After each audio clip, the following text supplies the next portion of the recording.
Five Nights at Freddy's is one of the most iconic horror games of all time. It was one of, if not the best example of mascot horror to ever be made. Over the years, the series has drastically changed, some say for better, others for worse. But even through its 10 installments, the first still holds up to this day, and might I argue, is even better than its sequels. Five Nights at Freddy's quickly became a global sensation. Upon its initial release, the entire internet was shrieking over horror's new hit. Every content creator wanted to see how good Fnaf was. Its story intrigued many to theorize about its unanswered questions. Its dark, ominous environment had you thinking about who else was there with you. The lifeless animatronic struck fear into your body by slowly moving towards your room. Well, besides Foxy.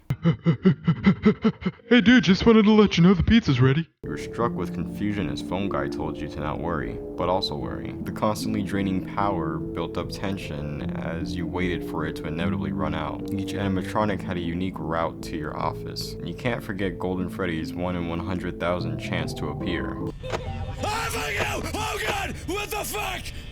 What the fuck, okay? All of these elements are what gives Fnaf its charm that holds it up even to this day. After the first game, the series dove more into its lore side. The minigames told you a story about the missing children, who was responsible, and why it mattered. Although these were great and were vital to the franchise, the complexity of the lore caused the series to drift away from its initial path. As the newer games came out, it started to become less and less scary. Fnaf 2 was pretty terrifying, with a similar environment to the previous game, along with the door feature that was in the previous game being removed, and its new addition of animatronics really helped terrify the player. But the overabundance of characters caused the main focus to be on its difficulty rather than its scariness. With a total of 13 animatronics, it gave you a lot more to deal with. FNAF 3 is, well, FNAF 3. FNAF 4 to some was and still is scary, but many argue that the designs of the animatronics are overkill, and thus missed the mark. Sister Location gave us a bit of a twist with its free roam-esque playstyle. Although many may find it to be creepy, the characters don't have that lifeless, more than meets the eye feel to them as the first ones do. Sure, the animatronics have a doll-like style to them, but it's different from the first game. This isn't some random job you decided to stumble upon. It isn't necessarily a new experience. The person you're playing willingly goes down there to accomplish what they set out to do. In a way, you expect the animatronics to be there. That's not a bad thing. It merely just comes down to whether that's scary to you or not. The games that come after don't really focus on being scary at all. Pizzeria Simulator was about filling in the holes of the lore. Ultimate Custom Night was just a challenge-based game that was also Williams' presumed fate. You could argue Help Wanted tried to be, but that could be due to its VR capability. Nonetheless, there was a continual decline in the game's scare factor as the series went on. If you take a look at the first game, it holds up pretty well after almost 10 years. The setting, although common amongst similar mascot horror series nowadays,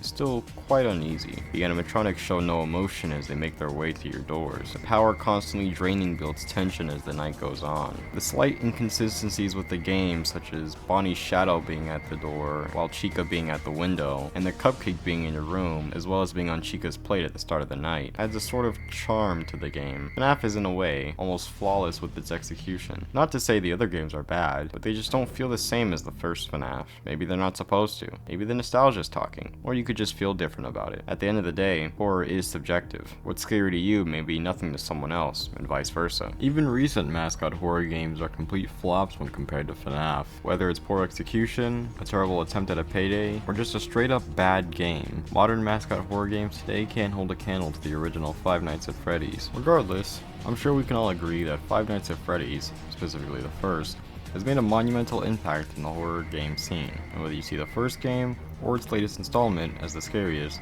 it has a certain feel to it that separates it from the rest.